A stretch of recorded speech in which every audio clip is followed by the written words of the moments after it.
Bonsoir à toutes et à tous et bienvenue sur le plateau du débrief. Merci de nous rejoindre comme chaque mercredi soir pour faire le tour avec nos invités de l'actualité nationale et internationale. Et ce soir, bien entendu, l'actualité, c'est le nouveau gouvernement. Le roi Mohamed VI a reçu les membres de cette nouvelle primature sous la direction de Saad-Eddine El Othmani. Nous consacrerons donc une large partie de cette émission aux commentaires et à l'analyse de ce nouveau gouvernement. Et puis, en toute fin d'émission, nous consacrerons les dernières minutes au débat de la présidentielle qui, pour la première fois, a réuni tous les candidats à la course à la présidentielle en France dans un climat pour le moins tendu. Mais ça, ce sera pour tout à l'heure. Et pour nous accompagner ce soir dans ce débrief, nous avons le plaisir d'accueillir Aziz Boustan, directeur de publication du panoramapost.com et chroniqueur à Luxe Radio. Merci Aziz de nous avoir rejoints. Bonsoir. À vos côtés, on ne présente plus Naïm Kamel, directeur de publication de Quid.ma. Merci Naïm d'être avec nous également. J'ai dit quoi? J'ai dit face à vous. À côté de lui. Face à vous. Merci de me corriger. Et puis face à vous, Naïm, cette fois, Olivier Do. Vous êtes chargé de cours à l'EGE Rabat. Merci Olivier aussi d'être avec nous ce soir. Alors, messieurs, je l'ai dit, le nouveau gouvernement a été annoncé. Est-ce qu'on peut avoir juste d'abord un premier tour de table avec un commentaire général sur vos premières analyses sur ce nouveau gouvernement? Naïm Kamel. J'ai envie de dire enfin, avec 3 points d'exclamation. Parce que tout de même, on a passé 6 mois qu'on aurait pu économiser. Si l'ancien chef du gouvernement, qui a été désigné pour reconduire son gouvernement, avait pu faire preuve d'une certaine souplesse. Malheureusement, ça n'a pas été le cas. Bon, maintenant aussi, on a envie de dire tout ça pour ça. Finalement, quand on voit la configuration du gouvernement, telle qu'il est apparu, malgré les rumeurs qui circulaient, finalement, c'est à peu près, à un détail près ou 2 détails près, la même ossature gouvernementale. Pas de grande surprise. Pas de grande surprise. J'ai été par contre surpris par l'absence du turnover chez le PJD. Parce qu'il y a beaucoup de ministres, je crois qu'il n'y a qu'un seul qui fait une nouvelle entrée, si je ne me trompe pas. C'est Yatim. Mais tout le reste était dans l'ancien gouvernement. Pardon? Moi, je parle des ministres pleins.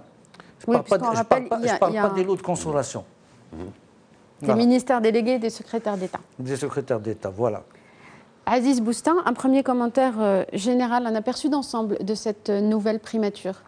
Oui, moi je vais rejoindre ce que dit Naïm dans tout ça pour ça. Parce qu'on a eu quand même 5 mois, presque 6 maintenant, depuis les élections, où c'est véritablement, pour une fois et sans galvauder le terme d'historique, une période véritablement historique où, à plusieurs égards, d'abord un gouvernement qui tarde autant, deuxièmement une constitution qui est omniprésente, troisièmement un bras de fer viril et rugueux entre le PJD et pas mal d'autres... Et presque personnel à certains moments. Pas presque personnel. Abdellah Ibn Kilen, l'ancien chef du gouvernement désigné, et l'actuel chef du gouvernement sortant, enfin non, il ne l'est plus maintenant, a énormément personnalisé les choses, mais finalement on se retrouve avec tout ça pour ça. On n'a pas eu de véritable grande surprise, sauf peut-être que sur un gouvernement de 39 ministres, il y a beaucoup de secrétaires d'État, qu'il y a une vingtaine de ministres pleins et qu'il y a une arrivée, un retour en force des technocrates dans les postes de ministère de souveraineté. Donc voilà, et un pôle économique qui est résolument et solidement tenu par le RNI.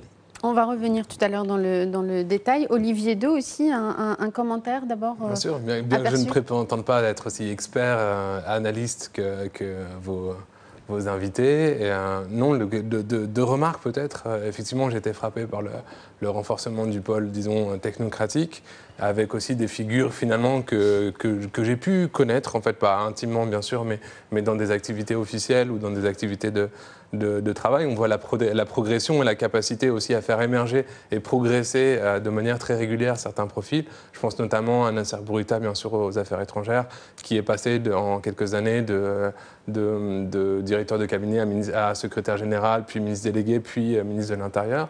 Dans ce nouveau gouvernement, je pense aussi à Nordine Boutayeb, qui a laissé à beaucoup de gens... ministre des Affaires étrangères. Ministre des Affaires étrangères. Je pense aussi à Nordine Boutayeb, qui a fait un passage remarqué parmi... et ça, c'est les témoignages de beaucoup d'associations, beaucoup de collectivités locales à la DGCL, au sein du ministère de l'Intérieur, puis secrétaire général du ministère, puis promu aujourd'hui ministre délégué.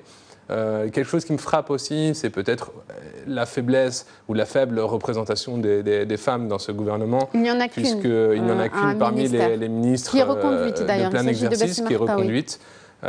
Il y a, je crois qu'on a pu compter 8 secrétaires d'État. Il n'y a pas de femmes ministres déléguées non plus. Voilà, si on a envie de placer une petite pique ou une petite pirouette ironique, il y a toujours plus de femmes de ministres de plein exercice et marocaines de nationalité dans le gouvernement français que dans le gouvernement marocain. Donc ça, c'est pour ennuyer un petit peu nos amis marocains. Et voilà. Alors, juste sur cette question, avant de passer à la répartition aussi entre partis, cette absence de femmes, puisqu'on le redit, sur 20 ministères pleins, il y a 20 ministres, il y a 13 secrétaires d'État et 6 ministres délégués, et sur ces 20 ministres, il n'y a qu'une seule femme. C'est une surprise, ça, Naïm Kamel? Parce que plusieurs noms avaient circulé avant l'annonce officielle de ce nouveau gouvernement. Ce problème de la présence de la femme dans les gouvernements, on a vécu le même drame dans le gouvernement 1 d'Abdellah Ben Kiran. Il n'y avait pas beaucoup de femmes et ça a été relevé. Et les femmes avaient même, je crois, au Parlement manifesté contre, disons, ce phallocratisme dans la désignation des membres du gouvernement. Maintenant, il va falloir interroger, même si on avait une idée bien avant sur sa constitution, mais en même temps, on avait fait l'autre jour tout un débat ici même sur la situation de la femme, sur la parité. C'est un problème structurel qui perdure. En même temps, on sait que la femme est marginalisée déjà au sein du Parlement, elle est marginalisée au sein des partis politiques, et on sait que les véritables promotions, malheureusement, et j'ai envie de dire, alors que heureusement devrais-je dire, les promotions féminines ont été du fait du roi, et qu'à ce niveau-là, aucun parti n'arrive à en retenir la leçon et offrir une liste. Parce qu'au fait, comment ça se passe? Généralement, on établit une liste de propositions, c'est 3 ministres ou 3 propositions par poste. Il fallait placer des femmes en pole position, comme on dit dans la course automobile, de manière à ce qu'on puisse prendre des femmes ministres. Mais on a encore du chemin à faire. Aziz Bousta, une réaction par rapport à ce d'après manque de femmes? On a sur les secrétariats d'État où il y a 13 secrétaires d'État, il y a 9 femmes. Donc elles sont bien représentées au niveau des secrétariats d'État. Une seule femme, ça a été dit, qui est Bassima El-Hakaoui, reconduite. Moi, j'ai toujours un certain malaise à parler de ce genre de questions, parce que quand on voit ce qui s'est passé quand Hollande a fait son premier gouvernement, Hérault, il y avait exactement une parité exacte. Mais bon, une parité peut-être surfaite, avec des femmes qui n'étaient peut-être pas très connues et qu'on a mises là plus parce qu'elles sont femmes que pour autre chose. Il y a une question de militantisme. Vous voulez dire incompétentes? Je n'ai pas dit incompétentes, j'ai dit qu'elles ne sont pas connues, qu'elles n'étaient peut-être pas arrivées au niveau... Non, ce n'est pas incompétentes, elles ne peuvent pas être incompétentes, mais au niveau des partis... C'est ce que j'ai cru comprendre. Ah, vous avez très mal compris. Ce que j'avais peur de comprendre. Ah non, tu as mal compris. Non, tu as mal compris. Par contre, on peut remarquer une chose, c'est qu'au niveau des autres des partis, tout ce qu'on avait dit contre Belkiran, à juste titre, sur le fait qu'il n'avait pas placé de femmes, là, on voit qu'une grande partie intéressante des membres du secrétariat général du PJD sont dans ce gouvernement. Elles sont là, elles sont présentes. Donc le PJD a été le parti qui a présenté le plus de femmes. Secrétaire d'État peut-être, mais membre du gouvernement. Donc on a, pour schématiser, à partir du moment où le gouvernement, c'est une hiérarchie de 3 ou 4 échelons, nous avons quand même le quart de ce gouvernement qui est constitué de femmes, dont la plupart viennent du PJD. C'est des lots de consolation, il faut les appeler comme ils le méritent. Olivier Do. Ils sont incompétents d'être là? Non, ça n'a rien à voir avec... C'est-à-dire les postes qu'on leur a donnés, c'est des lots de consolation. Il faut le dire. Peut-être pour nuancer aussi, enfin, voilà, on voit bien que la trajectoire aussi des gouvernements en France n'est pas non plus glorieuse. Et on peut dater qu'à 2012, un gouvernement qui a une parité exacte. À bien des égards, cette présence des secrétaires d'État féminine peut faire penser à ce qui s'était passé aussi sous le premier gouvernement Juppé en 1995. Les fameuses, on les avait appelées les Juppettes, c'était pas très une appellation glorieuse. Mais au-delà de ça, pour connaître aussi quelques-uns des profils, comme une femme comme Mounia Bousseta, qui a été plusieurs années secrétaire générale du ministère de l'Industrie et de l'Économie numérique et qui a fait énormément à ce poste-là. Il y a aussi en fait des femmes de grand talent, probablement, et je ne les connais pas tous, et qui pourraient avoir un avenir. Je ne vous fais pas dire. Alors, concernant... Non, elles ne sont pas incompétentes, excusez-moi. J'ai pas dit ça. Quand on voit, ce que vous vouliez dire, c'est que parfois l'exigence de parité l'emporte sur d'autres critères. Sur d'autres critères, je ne dirais pas la compétence, mais sur d'autres critères. Pour être ministre, il faut, dans un système comme le nôtre, il faut avoir, à part les technos, il faut avoir milité dans un parti, travailler dans un parti, il faut s'être imposé dans un parti. Mais est-ce que c'est le cas de tous les ministres hommes également qui sont dans le gouvernement ? D'avoir eu ce parcours partisan ou ce Bonne parcours question, politique oui, effectivement, mais ils sont quand même plus marquants dans leur engagement dans le parti.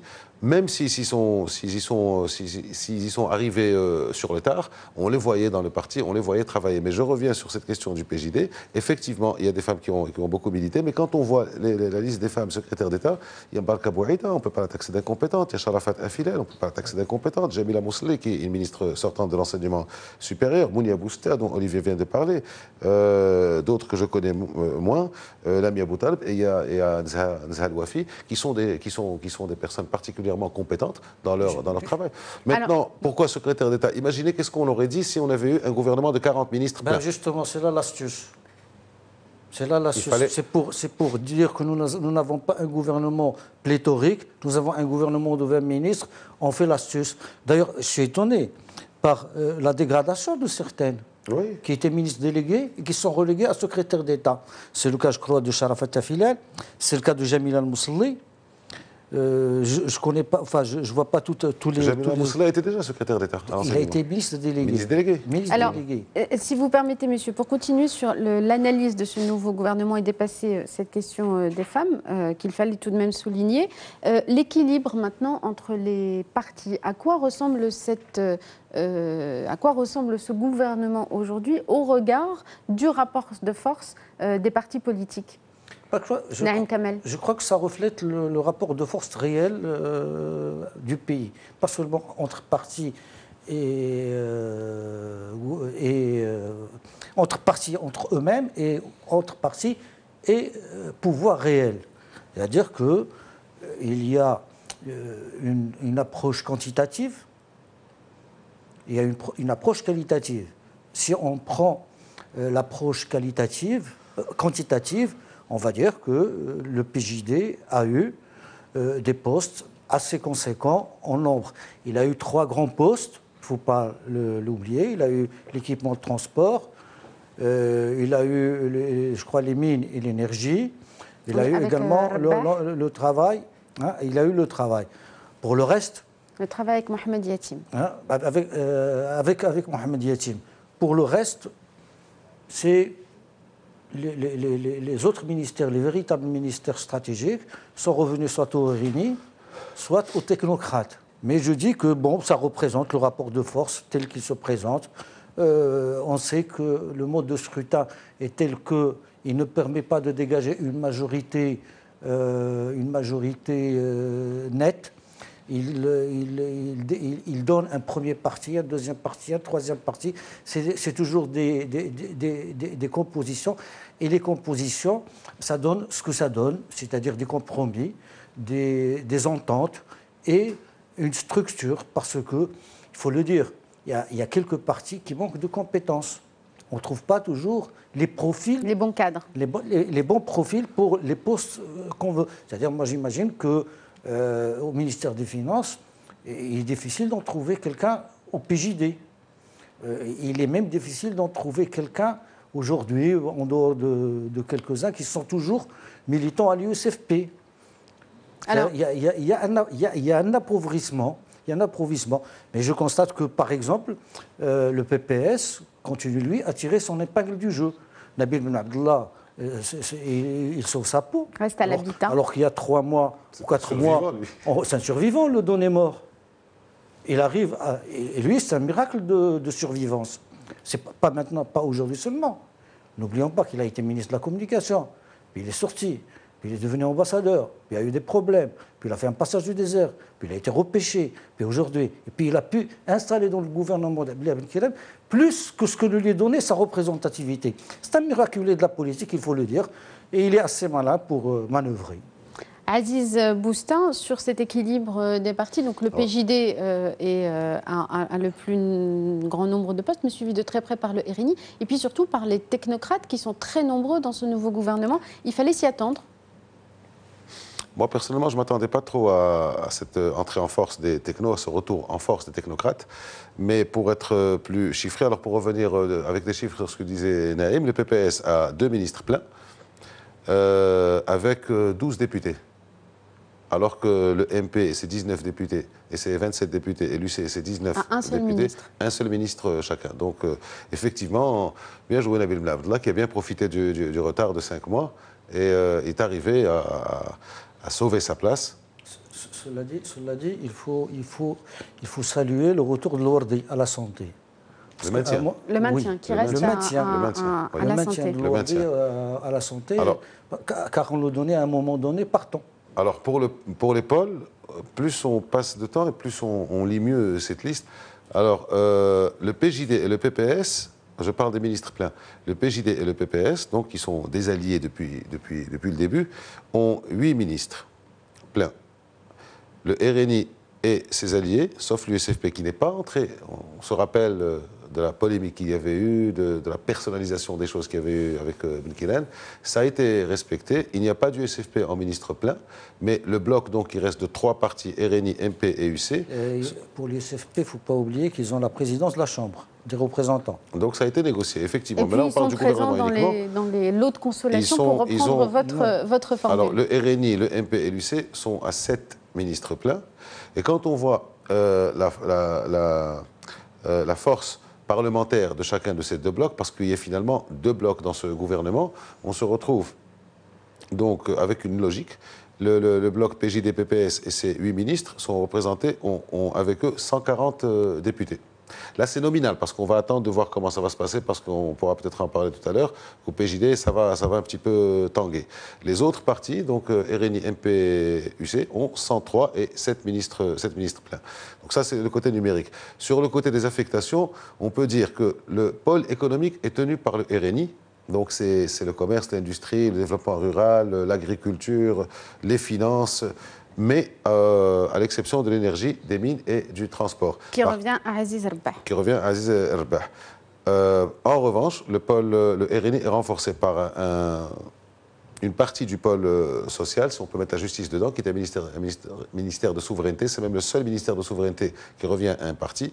Mais le RNI reçoit ou hérite de la jeunesse et des sports. Par contre, le PJD est éclaté entre un pôle économique où il y a l'énergie, les mines, le transport, il y a un pôle social avec les droits de l'homme, avec la famille, avec la solidarité. Est-ce que vous êtes en train de nous dire que finalement les postes auxquels a pu avoir accès le PJD ne sont pas cohérents? Non, c'est pas... Parce que éclatés. Non, ce n'est pas une question de cohérence. La cohérence, c'est au niveau du RNI. Le RNI est un parti de cadres, de dirigeants d'entreprise économiques, donc il a l'économie. Là, c'est très clair. Le PJD, je pense qu'il a dû payer quand même les 5 mois d'attentisme et d'immobilisme. Il a dû payer quelque part ça. Il a eu moins de marge de négociation? Il y a eu peut-être moins de marge de négociation.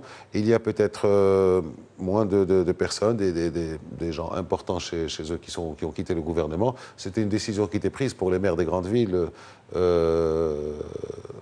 Délissi Azami, le maire de Fès. Et le maire de Casa, Aziz Laomari, qu'on ne voit pas souvent d'ailleurs à Casa, c'est pour ça que j'oublie son nom. Il y a le maintien de Rami d'un poste crucial, qui est ministère d'État. Maintenant, effectivement, par rapport à la fonction au département qu'il avait, il y a un recul, mais un recul pour mieux sauter parce que le ministère d'État en fait le numéro 2 de fait du gouvernement. Et puis, il y a l'arrivée de Yatim. L'arrivée de Yatim. Mohamed Yatim. De Mohamed Yatim. Et ça, à la culture et à la non, à l'emploi. Au travail. Il est syndicaliste. Mohamed Yatim est syndicaliste. Et là, on peut y lire un changement des équilibres internes au sein du PJD. Olivier Do. Oui, non, je suis frappé aussi sur l'équilibre partisan au sur sein du l'équilibre gouvernement. partisan, c'est évident qu'il y a également un équilibre. Il y a 2 équations finalement. Il y a quelle est l'équation de coalition, ce qui a été exprimé très bien par Aziz Boustin. et aussi ce qu'il a esquissé sur la fin de son intervention, l'équation interne à chaque parti politique. Et là évidemment, les analyses vont sans doute aller beaucoup plus en détail sur l'équilibre interne qui a été trouvé au PJD, puisqu'il s'agit bien de comprendre dans quelles conditions se passe en interne la succession d'Abdelillah Ben Kairan. Et à ce titre-là, il me semble effectivement que la promotion de Mustafa Ramid dans l'ordre protocolaire en tant que numéro 2 du gouvernement et aussi la promotion de Mohamed Yatim en tant que ministre de plein exercice montre aussi quelque part qu'il y a des gages qui sont donnés, disons, à des personnalités qui sont assez proches d'Abdelillah Ben Kairan au sein du PJD. Donc cette équation partisane est également très importante. Après, je suis également admiratif exactement de ce que disait Aziz Bousta sur l'équilibre finalement des deux blocs de coalition. On sent que ça a été pesé au cordeau et au final, ça a été même cette question le débat qui s'était polarisé sur l'USFP et les conditions de rentrée réelle de l'USFP dans le gouvernement sont vraiment pesées au trébuchet. Et je pense que pour rejoindre ce que disait Naïm Kamal, ça reflète un état des forces politiques assez clairement. Les messages politiques sont bien passés à travers cette composition. Juste peut-être un dernier élément qui me semble frappant, c'est quand même la deuxième fois qu'on voit un gouvernement avec quelque part une extension du domaine de la souveraineté, disons, technocratique. Et notamment sur le poste très particulier du ministre de l'Éducation nationale. Et avec d'ailleurs une reconduction du même format finalement qu'on avait connu dans le gouvernement précédent, avec un ministre de l'Éducation nationale qui est quelque part un technocrate, et en l'occurrence Mohamed Assad, qui a prouvé dans son précédent portefeuille à l'intérieur qu'il savait résister, disons, aux pressions partisanes et qu'il savait marquer son territoire, c'est le moins qu'on puisse dire, et avec un ministre délégué à l'enseignement supérieur qui est lui membre du PJD ou très proche du PJD. Donc on est sur la même reconduction, sur le même schéma, et c'est intéressant. Alors finalement, au vu de tout ça, oui, je vous en prie, Aziz Bousta. S'il vous plaît, si vous me permettez. Donc le ministère de l'Éducation était déjà tenu par un technocrate, qui est Rachid Ben Mokhtar. C'était un technocrate. Mais tout le pôle de l'enseignement a été regroupé en un seul grand, immense ministère. Je n'ai pas souvenir, ou peut-être il faut remonter aux années 90 ou peut-être 80, on est l'éducation, l'enseignement public, du début jusqu'à la fin, avec en plus la recherche scientifique, c'est-à-dire toute la formation professionnelle, on a l'éducation nationale, scientifique, l'enseignement supérieur, donc l'éducation nationale, l'enseignement supérieur et la formation professionnelle et la recherche scientifique. Donc tout ça est tenu par un ministre qui n'est pas n'importe qui, parce qu'il arrive de l'intérieur. Pas seulement de l'intérieur, c'est l'itinéraire de Mohamed Assad est un itinéraire qu'on connaît tous. Il a été d'abord ministre de l'équipement, il a été directeur de la RAM, il a été Wali de Marrakech, il a été Wali de Tanja, puis il a été ministre de l'Intérieur. Donc c'est un vrai technocrate, un grand commis de l'État. Mais le problème que pose, c'est une bonne chose d'essayer de regrouper les ministères et de dire, voilà, on va faire des pôles. C'était l'idée initiale, on voulait créer des ministères pôles pour qu'il y ait un gouvernement ramassé. Seulement, voilà, quand vous mettez des ministres délégués ou des secrétaires d'État auprès de tels ministres, surtout quand ils ne sont pas du même parti, ou quand vous mettez un ministre délégué issu d'un parti politique, qui a une étiquette politique avec un technocrate, ça pose toujours des problèmes de compétences et des conflits de compétences et des problèmes de délégation des pouvoirs. Et ça peut beaucoup perturber le travail d'un département. Donc j'espère que les ministres sauront faire preuve d'assez de sagesse. Ces ministres qui ont plusieurs départements sous leur tutelle et qui ont des ministres délégués ou des secrétaires d'État qui dépendent de leur signature, qu'ils sauront déléguer à chacun ses pouvoirs et ses compétences pour que vraiment, parce que nous avons besoin d'harmonie gouvernementale, même si elle est difficile, même s'il est voire inimaginable avec la mosaïque qui est celle du gouvernement actuel, qui a été celle de l'autre, et on a vu comment ça a fonctionné, avec beaucoup de tumulte, beaucoup de heurts et parfois des ruptures, comme ça s'est produit avec le Stirlal, comme ça s'est produit avec le RNI et le PJD. Donc c'est-à-dire il va falloir aujourd'hui trouver la bonne intelligence pour que cette équipe hétéroclite puisse travailler convenablement. Merci, messieurs. Oui, Aziz Bousta, juste avant qu'on fasse la pause, allez-y. Oui, une autre remarque importante et une surprise de taille, parce que, comme disait Naïm, on retrouve plus ou moins ce qui avait filtré, mais il n'y a pas de ministère des Affaires africaines. Ou qui avait été annoncé. C'était le souhait de quelques-uns. C'est-à-dire, personnellement, je trouverais que créer un ministère pour l'Afrique, c'est les affaires étrangères. On peut créer une direction, on peut créer un secrétariat d'État, mais créer un ministère des Affaires africaines, ça a des relents coloniaux. Non, excusez-moi. On arrive à la pause. Aziz Bousta, si vous le permettez, on revient pour terminer sur ce sujet. Juste après la pause, restez avec nous. On se retrouve dans quelques instants. À tout de suite. Merci de nous retrouver à nouveau sur le plateau du débrief. On poursuit l'analyse donc de ce nouveau gouvernement nommé aujourd'hui. Aziz Bousta, juste avant la pause, vous vouliez réagir sur l'absence de ministère des Affaires africaines qui avait été plus ou moins souhaitée ou annoncée il y a quelques mois. Elle n'avait pas été annoncée, elle avait été, disons, suggérée ou même recommandée. On en parlait beaucoup. Ça fait quand même plusieurs années qu'on parle énormément d'Afrique. Il y a un retour spectaculaire à l'Union africaine. Dernièrement, en janvier, il y a une demande d'adhésion à la CEDEAO et je crois que c'est un travail à temps plein. On trouve dans les pays de l'Union européenne beaucoup de gouvernements qui comptent des ministres des relations européennes. Au niveau du Maghreb aussi, il y en a en Algérie, il y en a en Tunisie. Je ne sais pas si c'est toujours en fonction, mais il y en a eu. Et je pense qu'il aurait peut-être été bien d'avoir un ministre chargé uniquement des relations avec le continent africain et avec l'Union africaine. Surtout que nous avons un secrétaire d'État ou une secrétaire d'État, Mounia Bousta, qui est secrétaire d'État auprès du ministre des Affaires étrangères et de la coopération internationale, sans affectation précise. Elle est même peut-être la seule à ne pas avoir d'affectation précise, chargée d'eux. Alors, je crois que Naïm Kamal, et ensuite on passe à la suite. Cette histoire de l'Afrique, il ne faut jamais oublier que c'est un dossier supervisé, mené, mis en œuvre directement par le souverain. C'est d'abord une affaire dont il a pris la tête. Nommé, et je crois que c'est un dossier que le nouveau ministre des Affaires étrangères, M. Bourreta, connaît parfaitement. Il a beaucoup travaillé, il a beaucoup voyagé et ça fait partie de ses prérogatives. Il n'est pas nécessaire d'avoir je ne crois pas que ce soit nécessaire, symboliquement, et quoique, quand on dit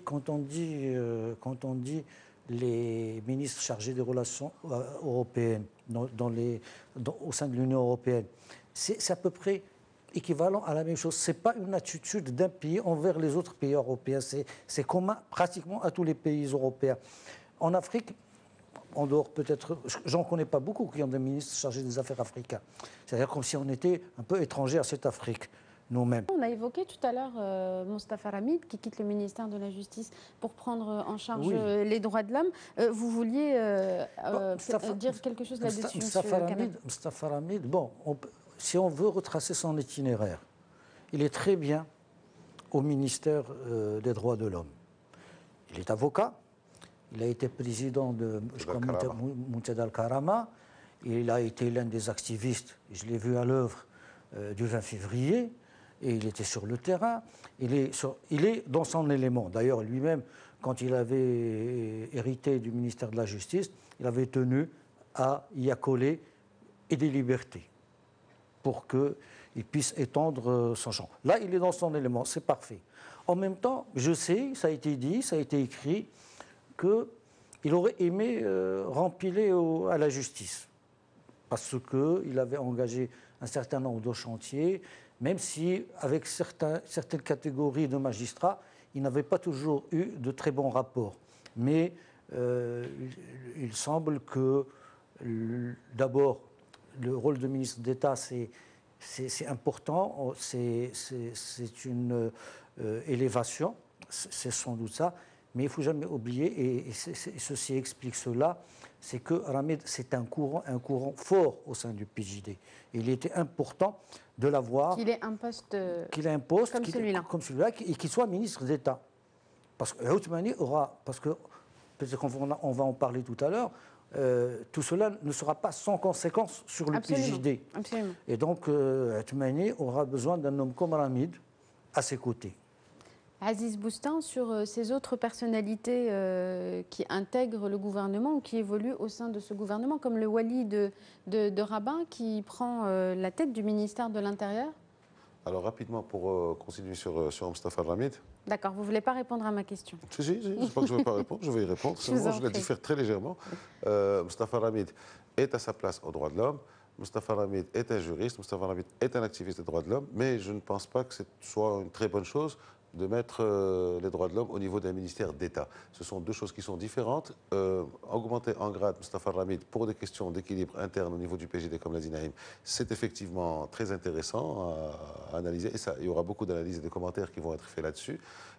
Mais les droits de l'homme... Est-ce qu'il y a encore un véritable problème de droits de l'homme? Je ne sais pas. Mettre un ministère d'État, le numéro 2 du gouvernement qui s'occupe de ça, on aurait très bien pu le mettre ministre d'État. Par exemple, la non-représentation de la femme dans le gouvernement, c'est un problème de droits de l'homme. Le confier à PJD, oui, je suis d'accord. Vous avez décidé de ne pas être d'accord sur beaucoup de choses ce soir. Non, on n'est pas d'accord. Je vous laisse finir à Aziz Boustan. Deuxième chose, donc ça, j'ai fini sur Ramid. Il y a l'arrivée de Leftit, le nouveau ministre de l'Intérieur, Abdelouafi Leftit, qui était Wali de Rabat, et dont on connaît les relations très tendues avec le PJD. Là, il est à l'intérieur. Il va y avoir quand même... Il va y avoir des arrondissements d'encre, si j'ose dire. Le fait qu'il soit au ministère de l'Intérieur, c'est quelqu'un qui connaît bien le ministère de l'Intérieur pour y avoir travaillé depuis longtemps. C'est quelqu'un qui est issu d'une grande école aussi. En France, c'est quelqu'un qui a une tête bien faite. Mais les relations avec le PJD, il va y avoir du remous au niveau du PJD qui risque de pas très bien prendre cette nomination. Il y a aussi la montée en puissance de Aziz Akhnouch, donc, qui était ministre de l'Agriculture et de la Pêche maritime et qui se retrouve avec le fameux développement rural qui avait fait couler beaucoup d'encre et de salive. Oui, à l'occasion de la loi de finances l'an dernier. De l'an dernier, 2015, je pense. Question d'ordonnateur. Pour une question d'ordonnateur. C'était lui l'ordonnateur et Belkilan était au courant. Bon, on sait comment ça s'est passé et que Belkilan, après le mouvement médiatique qu'il y avait eu, avait dit que c'était pas le cas. Mais enfin, bon, c'est quand même 55 milliards de dirhams sur 5 ans. Ça mérite quand même, si les droits de l'homme ont un ministère d'État, ça mérite quand même qu'on ne peut pas le donner à quelqu'un d'autre que Akhnouch et on règle ce problème une bonne fois pour toutes. Et puis les eaux et forêts. Donc une véritable montée en puissance de Aziz Akhnouch dont on a remarqué effectivement la montée en puissance depuis très exactement le 29 octobre quand il a été porté à la tête du RNI. Je suis aussi neutre, si vous voulez, par rapport à la confirmation de Nasser Bourita à la tête des affaires étrangères. Dans la maison des affaires étrangères, tout le monde s'y attendait un peu. C'est quelqu'un qui, effectivement, a connu une ascension fulgurante depuis quelques années, passé donc de la direction du cabinet au secrétariat général au ministère délégué, puis maintenant au ministère. Le trajet exactement inverse à celui de Najib Boulif, qui lui était ministre, puis ministre délégué, puis secrétaire d'État. Enfin, c'est une autre question. La prochaine fois, la porte. Voilà, à peu près, oui. C'est pas gentil. Vous avez un problème avec les secrétaires d'État? Non.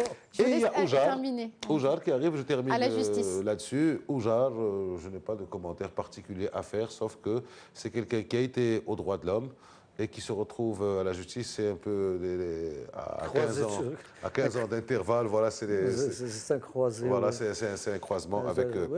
Alors, une dernière, je ne sais pas ce qu'il va faire à la justice, qui est une fonction extrêmement compliquée, et il n'est pas de formation juriste, je pense. Si, il a fait des études de droit. De droit, mais il n'a pas exercé comme l'aurait fait Ramid ou comme l'a fait avant lui, Nassiri. Il n'a jamais été avocat. Oujar a été, Oujar l'itinéraire est connu. Oujar est plutôt Oujar, discret. Il a été journaliste. Non, il n'est pas discret. C'est un garçon qui a été très actif. Il a été journaliste à la base, même s'il n'a pas fait cette formation. Il a fait beaucoup de politique.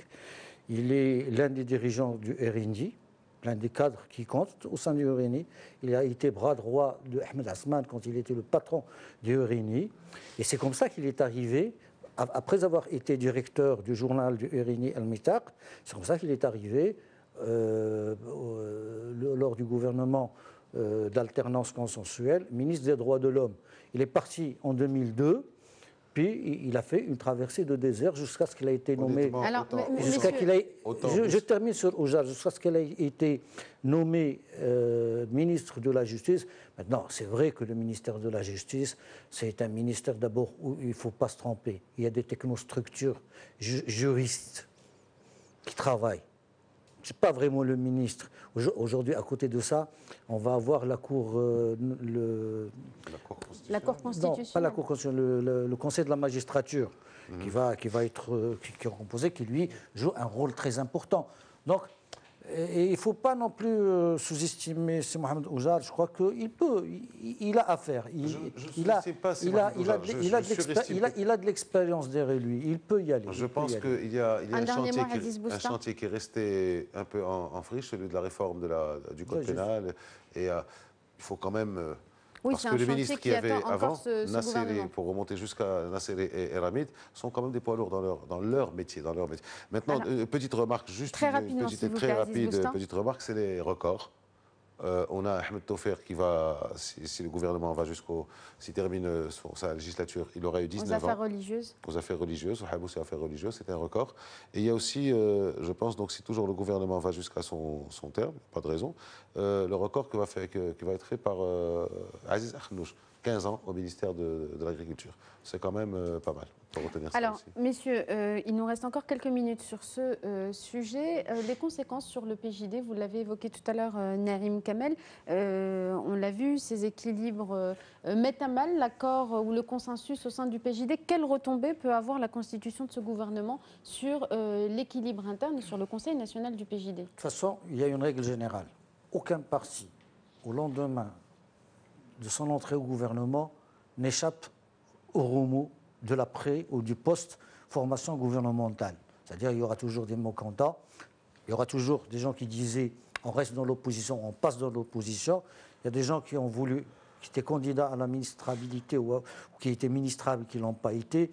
Et donc, il va y avoir. Chez le PJD, aujourd'hui, la situation peut-être un peu plus grave qu'ailleurs, dans les autres expériences passées. Pourquoi ?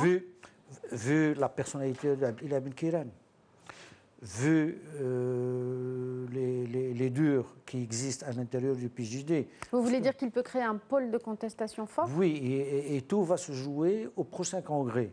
C'est-à-dire si demain on fait, comme on fait dans tous les pays en voie de développement, parce que ça c'est une spécialité des pays en voie de développement, que ce soit au niveau des chefs d'État ou au niveau des partis politiques, on change les lois, on change les règles et qu'on puisse reconduire Abdel Kiran comme secrétaire général, il risque vraiment de construire. Alors que lui-même a été prorogé secrétaire général justement pour qu'il puisse conduire les élections et continuer à conduire le gouvernement.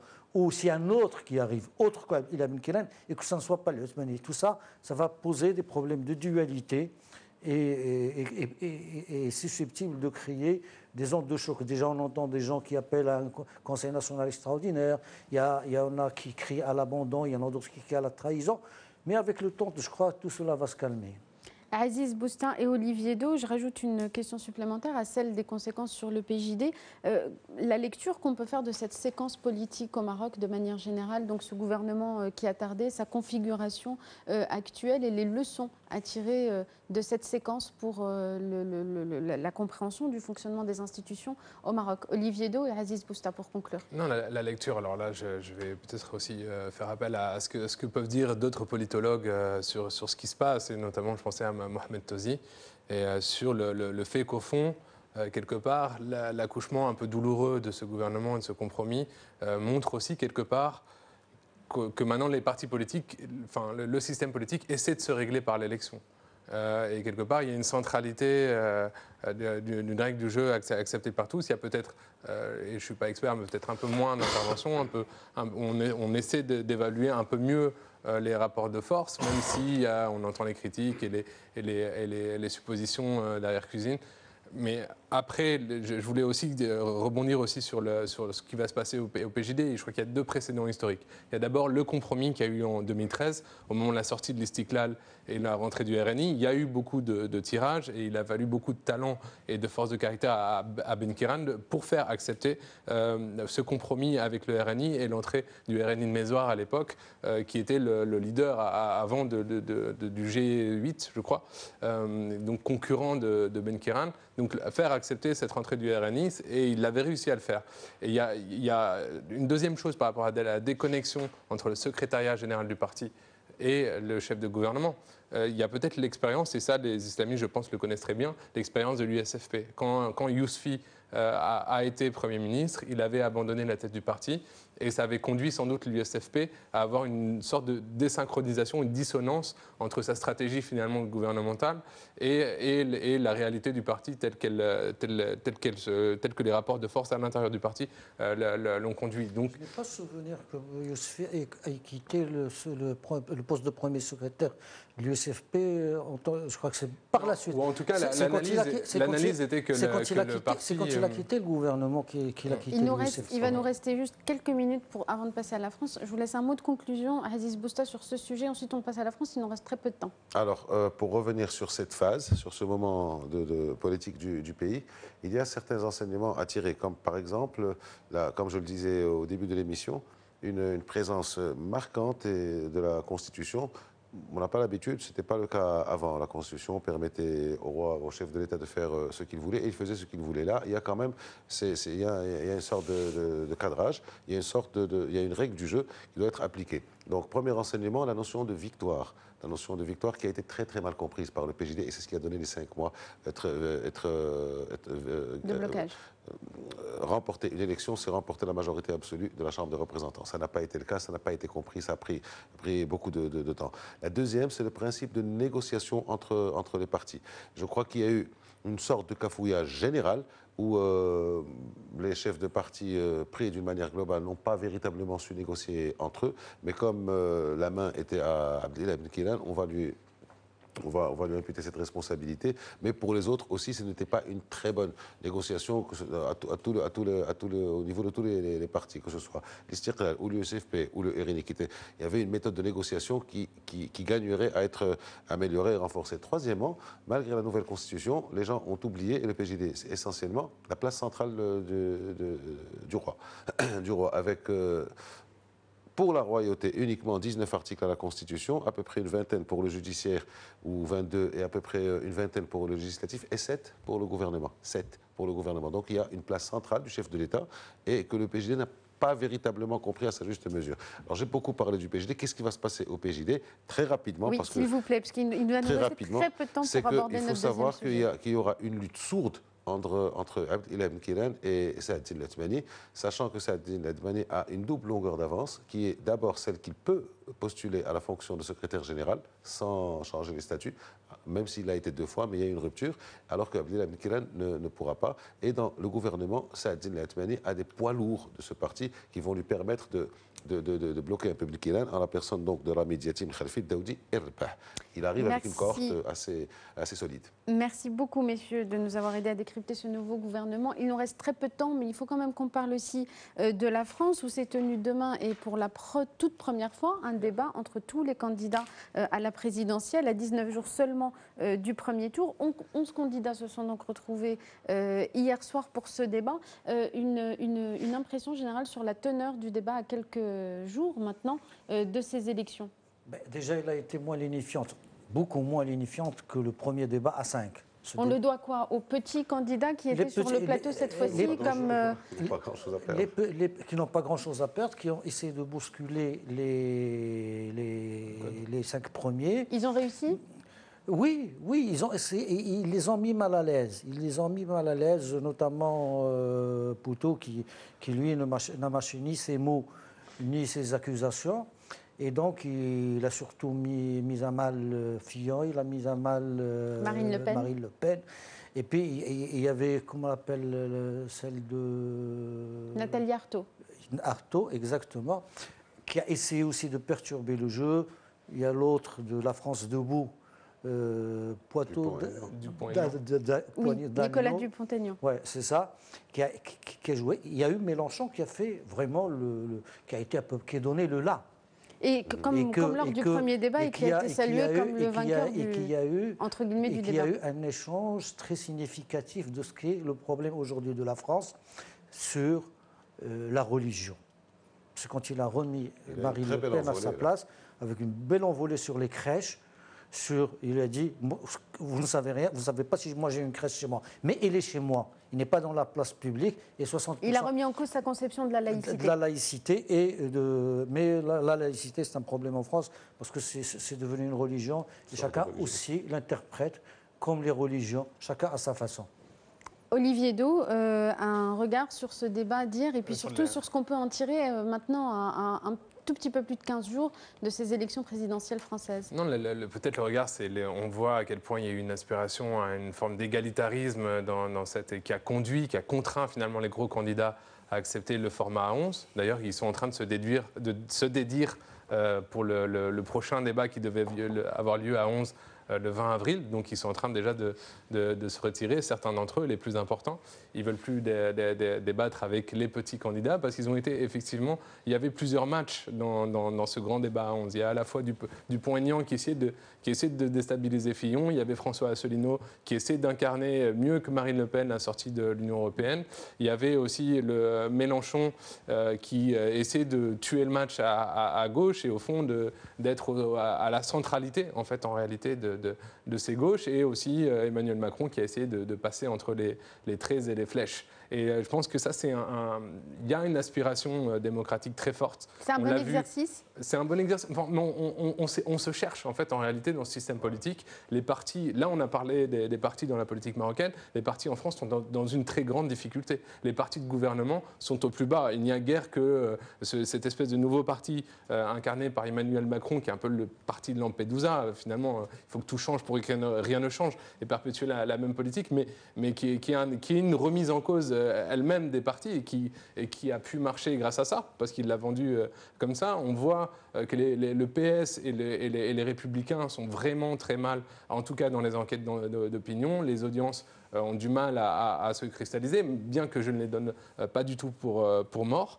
Et je pense qu'on a bien vu les grands clivages qui traversent la société française. C'est au fond la place, notre relation à l'Union européenne, la question de la politique économique, je pense qu'elle a été centrale. La politique sécuritaire aussi. Et la politique sécuritaire, oui, mais je pense, c'est une inquiétude des Français, et je pense qu'il y a des vraies inquiétudes vis-à-vis du terrorisme notamment, mais j'ai l'impression qu'elle a été largement débordée et dénaturée par le débat sur la laïcité, le débat sur l'immigration, et en fait, par ces entrées-là, qui sont un peu parfois nauséabondes d'ailleurs, on arrive sur la politique sécuritaire. Et c'était symptomatique hier dans les échanges. On n'a pas pu parler réellement de sécurité. On est tout de suite retombé en réalité sur les questions de population immigrée, sur les questions identitaires, etc. Donc il y a une pollution quand même du débat qui est relativement forte. Et on voit ce qu'on a analysé aussi finalement une tripartition de l'espace politique. Il y a un projet nationaliste qui est revenu en force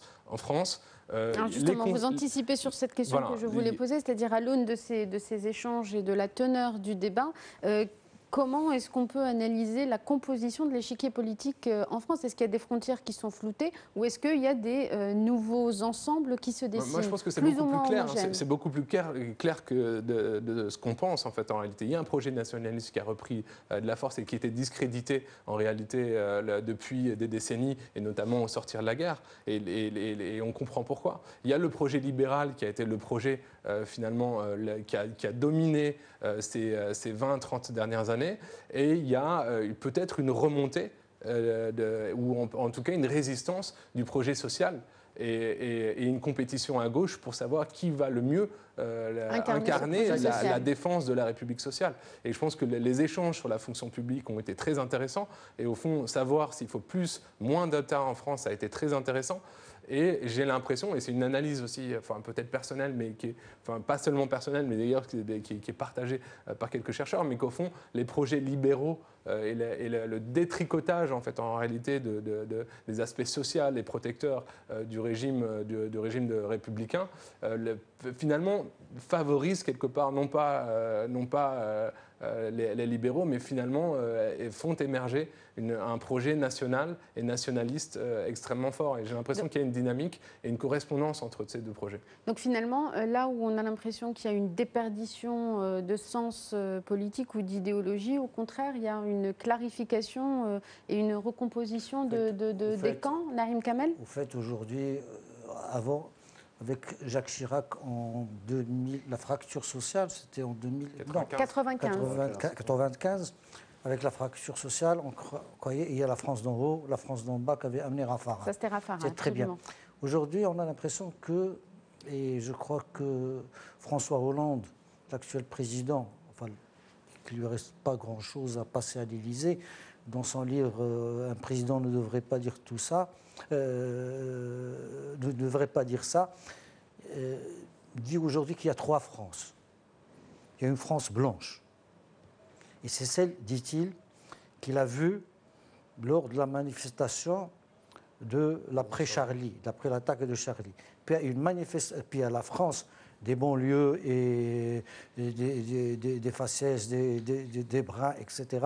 Et il y a la France nationaliste qui fait un retour et que lui aujourd'hui, c'est comment lier tout ça. Et c'est toute la problématique qui va se poser à la France de demain.